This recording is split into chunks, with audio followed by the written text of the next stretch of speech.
Hi, this is Albert Munasar, parent of Sarah Munasar.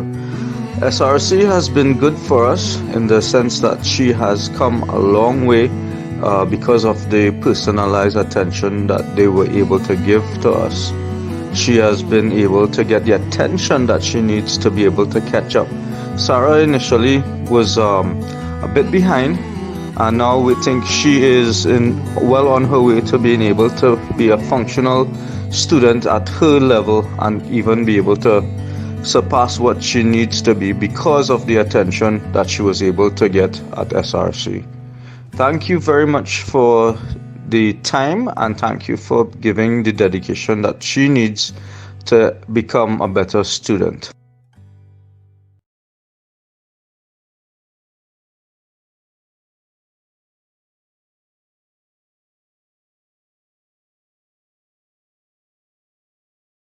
Welcome to the Caribbean Parenting Digital Show.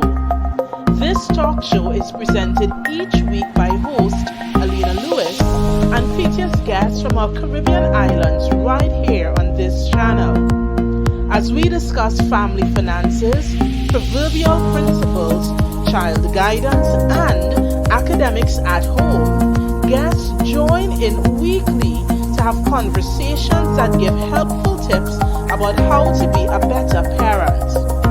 Like, subscribe, follow, and share as you tune in each week for new episodes of the Caribbean Parenting Digital Show. Hi, good evening, and welcome to the Caribbean Parenting Digital Show. Through this platform, we have conversations that give helpful tips about how to be a better parent each day. Today, we're pleased to have Asha Mains of the Grenada Arts Council in studio with us to discuss the importance of helping creativity among our children. Now, creative experiences can help children express and cope with their feelings. Creativity also fosters mental growth in children by providing opportunities for trying out new ideas and new ways of thinking and problem solving. Today's discussion will give some practical information about the importance of being intentional about encouraging creativity among children so that parents can be empowered to make good decisions that would promote the holistic development of their children. So, joining us now is Asha Mains. Asha, thank you so much for joining into the program. Hi, no problem. Thanks for having me. Hi, good to have you. So, even as we jump into our discussion, we want to be able to just check in, just to be able to identify. Many parents ask, what should I do with my creative child? They see creativity budding and bursting. A lot of times, creativity comes with high energy levels or unstructured behaviors. Mhm. Can you share with parents so they can understand if they start noticing these dispositions in their children, what can they do with their creative child? How do they handle this? Yeah, so I feel like there's a lot of information to cover even within that because Yeah. uh, I'll say first and foremost, it was good in your introduction as far as talking about creative problem solving. There are lots of important brain structures that happen during a child's development. Pattern recognition, for example, is one of the most basic forms of knowledge. And so someone who is tuned into especially visuals is preparing for a life of success as a creative person, for example, if they're able to recognize patterns. And of course, when we're talking about creativity, we're not just talking about pen to paper, but we're talking about better observations, thinking divergently or outside the box, and ultimately imagining a better way for the world to be or their own lives. And so we're talking about a child's well-being along with creativity. And so when we recognize creativity in a child, what's really happening is, of course, development in the prefrontal cortex as far as the neuroscience behind it. And it's an ability to take disparate ideas and put them together. This is the reason why we can all imagine a mermaid because we understand the components that go together, even though we've never actually seen one. Or some time ago, a child asked me if I could draw a fish driving a car. That's a good indication of prefrontal cortex activity, that they're able to connect dots that they may never have seen before, but they imagine it, their brain put it together. And of course, sometimes, especially with high energy, it can be, I'm trying to find a delicate word. It can be frustrating when you don't understand the point of where the child may be going with a story, for example, or why they're fixated on something. But of course, we want to support and recognize that that is all part of healthy brain development. And so when we recognize these creative elements in children, one of the most important things, and one of the things that I deal with a lot, is unpacking the shame that a lot of parents put on children, as far as, that's not a useful thing that you're doing there. Why are you making these drawings like that? Or that's not the way a bird looks, or things like that. And so research has shown that, a large percentage of children have experienced some sort of creative shame in their lifetime, to the extent that it affects how they see themselves as a person.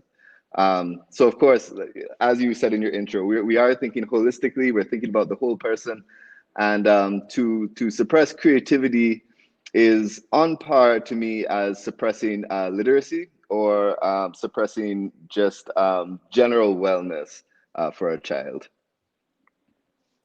And definitely there, Asha, you touched on our next point of focus, which has to happen with what happens when we suppress creativity. But even before we jump in there, just to reflect a moment, two things I'm Hmm. taking away, even from what you shared, is the notion of creativity being a reflection of good brain development. Hmm. And, Hmm. functioning in education myself, it's interesting to know that most parents don't consider it that way. That Right. for a lot of parents, they consider it in the opposite, that if my Hmm. child is overly creative, it's almost as though they believe the brain is not functioning well, because you shouldn't really be that creative. You should want to sit and do some algebra. And so I really, Right. that definitely is deep, I think, takeaway points for a lot of the viewing audience, that when your Hmm. child is being creative, it's reflecting healthy and good brain development. But you also use another term that I think is so noteworthy, which is the idea of creative shaming. I've never Hmm. heard anyone use that term before, but even as you're giving voice it makes sense. It really speaks Absolutely. to what a lot of persons go through in terms of their creativity, how they feel, and in some homes, the emphasis that is given to saying, don't be that, don't express Exactly. that, don't operate in that way. And so it does give path when we think about that creative shaming, for us to have you share now a bit more to help parents understand, hey, when we have these sort of experiences with our children as it pertains to their creativity, or in terms of suppressing creativity, what Hmm. really are we doing? Because for most parents, I'm sure their intention come from a good place. They think they're doing Hmm. a good thing, but surely there are some kickbacks to this. So can you take a minute and share on that, please? Yeah, and I'll try to package all of this in the intersection of where some misconceptions happen, both with Right. education and with art, right? Yes. Because with art, what we typically think of is, somebody goes into a studio and creates a product, and that product is commodified, right? And so if you can't create a product, then it doesn't make any sense doing the whole thing. And then education, as far as the way that we are socialized, is to pass tests and to essentially achieve mastery over a topic, and then we go on to the next topic. Um, I would say that art education doesn't operate in either of those paradigms. I'll be candid and say I don't think that we should have a CXC exam for art, because one, the way that it's taught is such a linear progression, but also it gives the impression that once somebody has accomplished, for example, getting the subject, now they know about art, right? And even as far as parents and encouraging or supporting their children to pass a CXC examination, is not indicative that they have learned good processes, that they are able to, enact their creative ideas. Um, and so again, both of those things need to be looked at fairly separately. Um, when we're talking about suppressing, and I did mention creative shaming, the research by Brene Brown, she had said that 80% of students have experienced academic shaming in some sense, and then a majority of those were in creative fields such as singing, dancing, visual art, painting, drawing. And I encounter people all the time that say, I used to do that, or I used to enjoy drawing, but not anymore. And the feeling is, again, like I began, is they stopped because it wasn't commodifiable. They stopped because you can't get a job doing that, and so it isn't worth engaging a creative process, which, like I said, it's similar to literacy. And of course, the idea of visual literacy is applicable here, but it's as if a parent would tell a child, you don't need to learn to read because nobody gets jobs reading books, right? You don't go to your workplace and just read books all day, so you don't have to learn to read.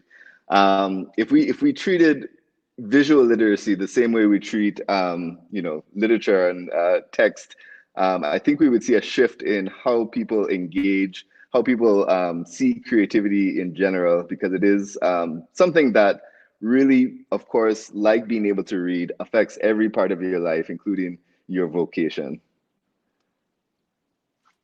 Wow, I mean, that is it's much to take away, because as you're talking, I'm reflecting on, let's say, the parents that are probably very traditional in their Hmm. thinking and in their approach to child development, where Right, great emphasis is placed on, are you an academic, are you right. strong in math, and I think for so many, not much or even none, if we're to be honest, emphasis is placed on saying, I need to develop my child's creative skill because it helps with brain development, it helps Hmm. with total development, it helps in preparation for life. So I'm really Hmm. loving and appreciating this conversation. And even as we move forward, I want to be able to ask for parents who may be wondering, is my child creative or not?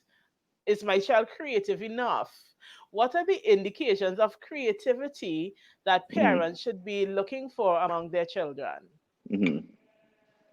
Yeah, I mean, one of the simple tests that are given as far as even gauging divergent thinking or thinking outside the box.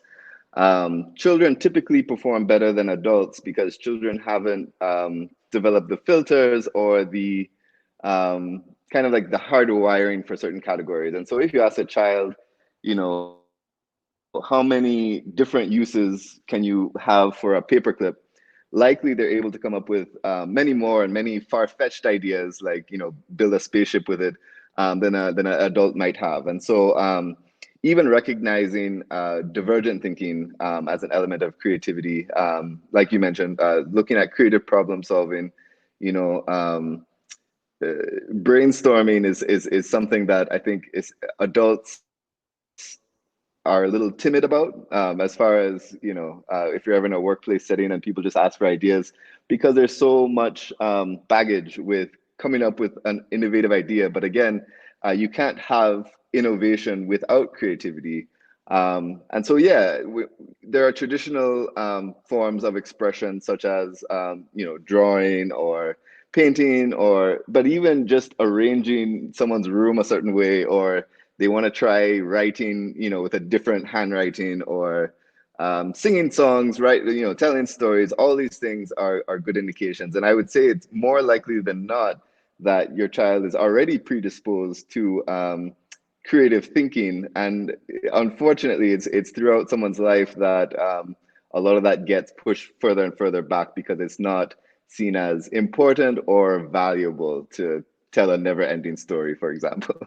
Yeah, definitely. So I'm wondering, now that we've taken some time to establish, hey, this idea of creativity is important. We want to encourage it, not just because Hmm. it's about painting and drawing and Hmm. typical assumptions about what being artistic is about, but we Right. can really for that whole child development, it's important.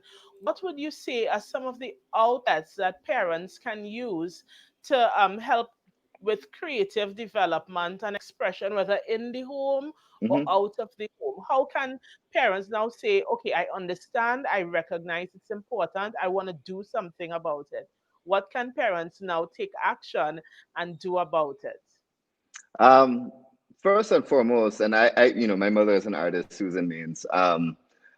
I grew up in a very creatively supportive home, and what that meant wasn't lessons or instruction, but having materials and supplies around that if I wanted to try something, it was there for me to try. And that's one of the most important things I would tell parents is, if the child wants crayons and paper, just give them all that they want and don't try to make it a prescribed, like you have to do this, this, and this, because even in art education, I teach at the university level.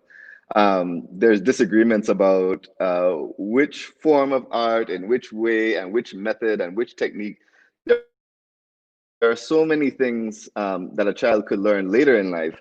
What is most important early is that they enjoy the process and that they're able to explore. There's other research that shows that a person will learn something 20 times faster during play because, of course, it's associated with serotonin, it's associated with dopamine, as opposed to sit down and say, okay, now today we're going to, cover values or talk about hues. That's important later in life, but especially for a young child, developing those links in the brain to say it feels good to discover, it feels good to explore, it feels good to make something. And as far as a parent's role, it feels good to be encouraged. Parents don't have to become art experts to say, well, this drawing's a good drawing and this drawing's a bad drawing, but that the child is encouraged because they went through the process, right? Which is another outlet as far as show your children's work. If you're in a close community, have a little exhibit for all the children around and say, and we're not talking about trying to sell work. We're not trying to make it a competition. We're saying this is the record of creative engagement that our children are in right now. And that's a fairly objective way of looking at things without putting it in a hierarchy to say, well, this person seems to be more creative than that person. Because again, of course, our brains are going to be working at different paces and so on. And we have to resist that urge to put a value system on expression ultimately, because we want children to express what they have going on, and it develops into empathy, it develops into compassion, things that are soft skills, so to say. But these are skills that for the rest of their life, um, again, can contribute to whatever vocation they're in. And so if you have a child that's creative and is ultimately going to be a doctor, hopefully that doctor is making better observations, thinking critically, thinking outside the box as far as solutions, and imagining that there could be a better way to treat people than had been done so far. Yeah, I mean, I'm loving that. And I mean, you've shared a whole lot, but we do have some questions Hmm. that I want to be able to put to you. So I want to Absolutely. really be able to take a minute to jump into that for a quick one with the question. So our first question says, as a parent, how can I cultivate creative thinking? Hmm. Um, I mean, I would say even asking your child questions as far as, can you imagine X? As far as what if this happened? Trying to get children into a mode where they are asking questions that you are prompting them, right?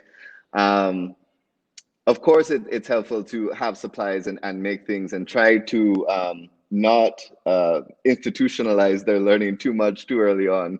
Um, See, as far as cultivating creative thinking, I mean, there are lots and lots of resources online, whether it's Pinterest or YouTube, as far as games that you can have children play.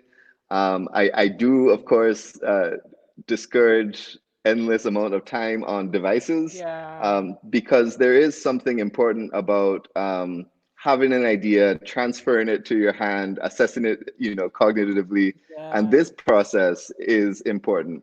They say that this generation of medical school students have lost a certain amount of dexterity because they Mm, grew up in a time where this is the right. the movement, right? And so all these things are important, and again, it's almost like the- it's almost like the things that you had been told not to do as a child, that's what you should do for your child, to say, Right. it's okay to engage in different creative processes. I would keep an eye on trying to make sure that the child understands that creativity and expression go together as a whole, right? And so whether it's music, whether it's dancing, whether it's singing, whether it's drawing, that these are not isolated activities, but they all embody them becoming a whole person. Um, and there's good, again, research that shows music helps academics, dancing, of course, is good. And so, yeah, I wouldn't pigeonhole or categorize necessarily, top three things to do aside from being supportive and being open to the idea that your creative child is in fact going to have a better life if you let them do these things. Right. Understood. Hmm. So another question asks, what are some inexpensive Hmm. ways you can encourage your kids to explore their creative side?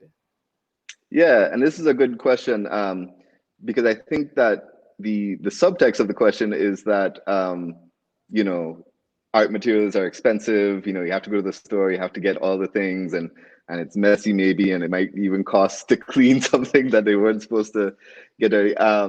I think a lot of my own practice about how we can use the materials around us. And again, when we're thinking about creative processes, we don't even have to think about only things that you can put on the refrigerator, right? Going outside and arranging leaves and sticks and stones, or going to the beach and playing in the Right. sand, or even using the sort of materials that we have around. So if you have a pen and newspaper, you can make some interesting drawings or sculptures, or with very, Right. very simple materials. And I would say that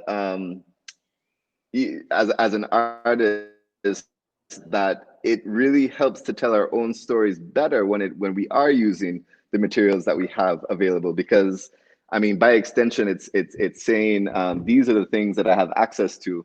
But Yeah. also, especially in the Caribbean, not everyone has a relationship or a history with paint on canvas, right? That's Right. that's a particular thing that you almost have to be socialized into. So Yes. again, if we're thinking from zero and we're thinking openly, what can constitute a product of creativity? And I'm saying that fairly loosely, because I don't want product to sound like something you sell. Yes. But what's the result of something that the child has problem solved, that has considered different options, and ultimately maybe came to a conclusion that it's finished, right? Because these are all important uh, brain processes that happen while someone's creating. Yeah, yeah, definitely. That was so helpful.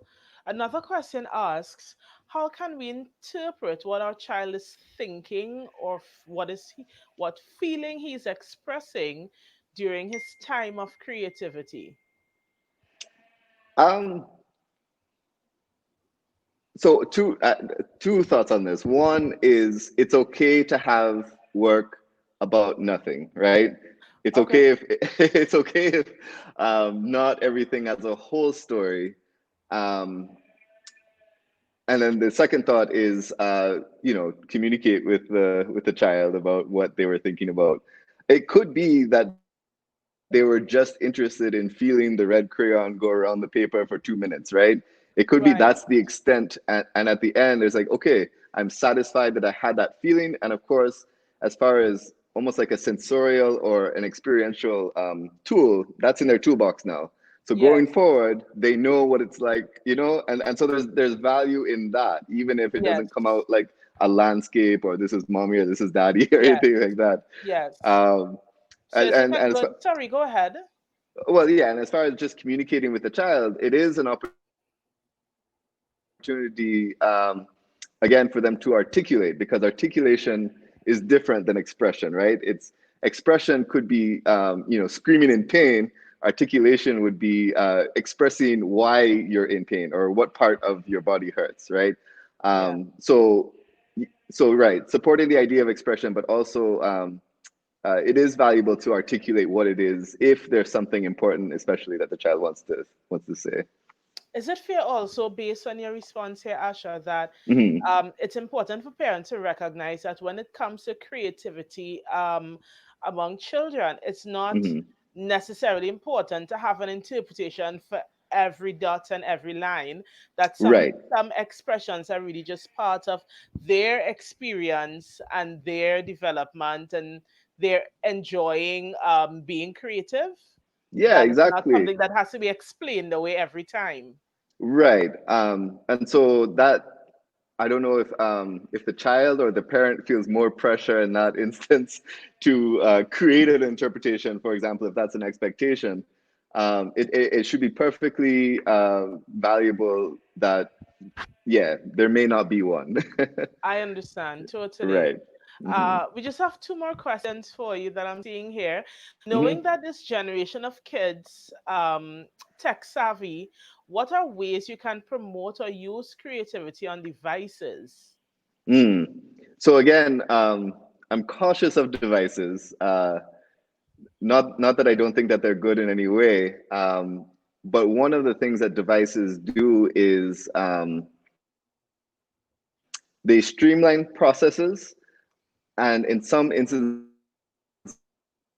they create more of a environment where you can't fail, if that makes sense. Right. And Yes. so if I'm drawing with charcoal, um, I will know what it feels like to put different tension on the paper, what happens when the Right. charcoal breaks. There's more opportunities for failure, which I see as a good thing, because we should be looking for chances to fail, because that teaches us, right? And so Yeah. there are apps. I have Procreate on my iPad, and that's an app where you can draw and so on and select different brushes. Um, it's very sterile. It's very clean. I suppose if you're in an environment where you don't have a lot of space, it could be good. Um, but I would also warn that it's almost like a safer environment where Yeah. the child will not learn certain things about the tactile world and making something physical. Um, there's also a lot to do with the idea of I mentioned earlier, dopamine, as far as the reward centered to the brain. Lots of apps are really good at rewarding you, or giving you some sort of "you've done well," and which is good getting from your device. You should be getting it from your community and from your family and so on. But what it does is gives you dopamine levels that you can't recreate in person. Because when Yes. you draw on paper, all you have is you being self-aware. How do I feel about this? There were no stars that went off because I selected the correct sequence of things. Yeah. So again, there's lots of things that happen in technology that aren't necessarily beneficial. Um, I would hope that if a child, or if a parent is intent on using technology with a child, that they couple it with physical, real world, hand to paper sort of feeling. Yeah. Definitely. And Hmm. our last, I believe you touched this already. Our last Hmm. question says, how do you nurture creativity in children? I know you took time to share on, Yeah. using resources around you, communicating, being Right. open to that. So, yes, I believe that, but I didn't want the question to be neglected. Hmm. Yeah, Yeah. I would add, this is an analogy that I use quite frequently. Making art is like cooking food, right? And so Mhm. first you should cook food that you like. Why would you cook food that you don't like, right? Yeah. And so as far as growing up in, let's use cooking as the analogy here, growing up in a cooking family, right? You show your child what you can do. So like, this is how you cook rice, or the stove is hot, so don't touch it. You teach them practical things, and at some point, the child may start to experiment and tweak things, because once you are very satisfied that you're doing it for you, then you can expand and do it for your friends, you can do it for your family. Yes. But I would say very rarely do we have situations where the child cooks its first pot of rice and everyone says you should be a chef, right? Like that's not a typical progression. Whereas in art, you know, if someone does well and they make a good product, a lot of the times people say, "Oh, you should, you know, either be an Yes. artist or what are you wasting your time doing that for?" We're talking about nurturing body and soul, whether it's cooking or making art. And again, you don't need to go out and buy expensive meat for the child to experiment with. That'll come later on. But Yes. show the child how to make, like, you know, a sandwich. Yes. And yeah, and so ultimately create an environment where they know that they're doing it not for the acceptance of others or to pass a test, but they're doing it for them, and then get them to a point where they'd like to share it with others. Understood. Yeah. Great. I mean, and you really shared a lot of valuable points this there that I really think that parents should be able to take away. So even Mm. as we, come to a close, I want, if you please, take a Hmm. minute to share with our viewing audience about the Grenada Art Council, the work of the council, and what they Hmm. could expect even in the upcoming months. Yeah. So Grenada Arts Council is a nonprofit volunteer organization that's been in Grenada since 1964, and it's for the development, education, and promotion of Grenada's art. And so, in the past, we had an annual show every year. Since I became president a couple years ago, we started to have three a year. So we'd have one around Easter, Carnival, and Christmas. And of course, this year is a little different, and I don't think that we'll be doing the August exhibit. And so we're looking forward to an exhibit again in December, getting coming up to Christmas time. Um, we are a place where people can forward information, and we will forward it on to our list of hundreds of artists in Grenada. But also, if people need advice on, you know, what the next step of their career may look like, or if they just need like a shout out, we're there for that. And so we have an eye on things like collecting art. We'd like to eventually have, of course, a national art gallery in Grenada, because we do not have one yet. But the Grenada Arts Council does have a small collection of historical Grenadian art right now. And so we have different, directions that we operate in. Um, Ultimately, again, we just want to be a place where people feel encouraged and uh, join in, whether it's a sales thing or not. Because again, I don't necessarily think that we should all be thinking about selling art as the only way to conceive of art, but that it helps us as individuals and it helps us as society when we're able to make and share with each other. And how can persons, maybe who would be viewing in your country, Mhm. how do they get in touch with the Grenada Art Council? Yeah, so we're on Instagram and Facebook, Grenada Arts Council. Yeah, just that. And then Okay, our email address is gac.asp, and that's Grenada Arts Council Artisan Support Program, gac.asp@gmail.com. awesome. But before we let you go, Asha, are there any closing words you think you'd want to leave with parents as they consider what I should do with my creative child? So, in moving forward, they can be intentional about not creative Hmm. shaming, but really Right. encouraging children to become their fullest sense of self. Any final words?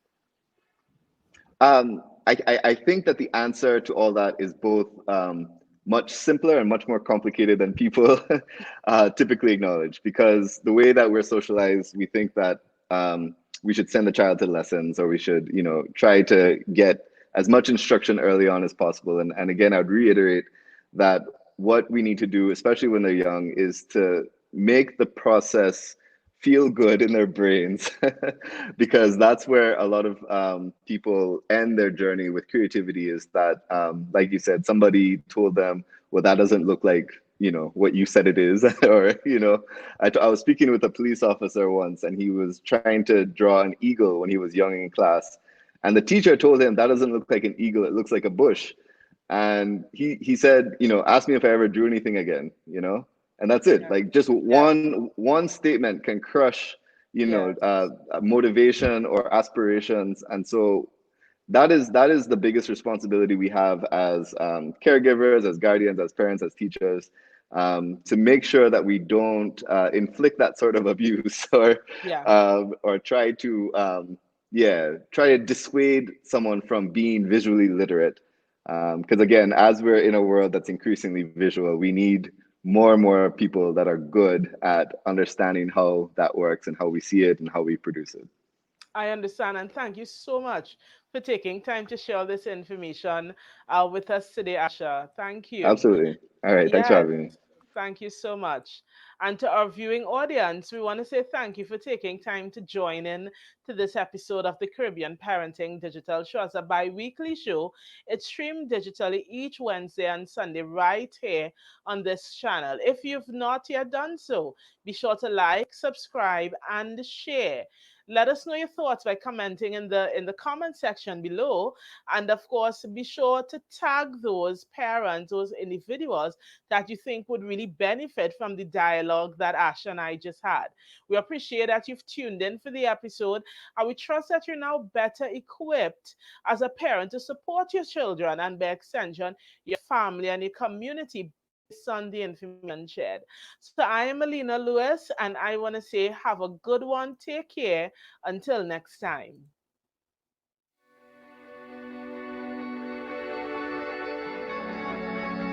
In a COVID world, schools are closed and it has become difficult for many parents to dedicate and commit the time that is necessary for their child's learning, especially at the secondary school level. Victoria Literacy Centre's homeschooling online program is designed for you. Your child will receive individual attention from trained professionals. With specially tailored online programs, it offers academic support to all students in forms 1 to 5, whether they are mainstream or challenged. I admire VLC because it is a home away from home in a virtual space and caters to the specific needs of your child. I am Pamela, and my children will definitely be a part of Victoria Literacy Centre's homeschooling online starting September 2020.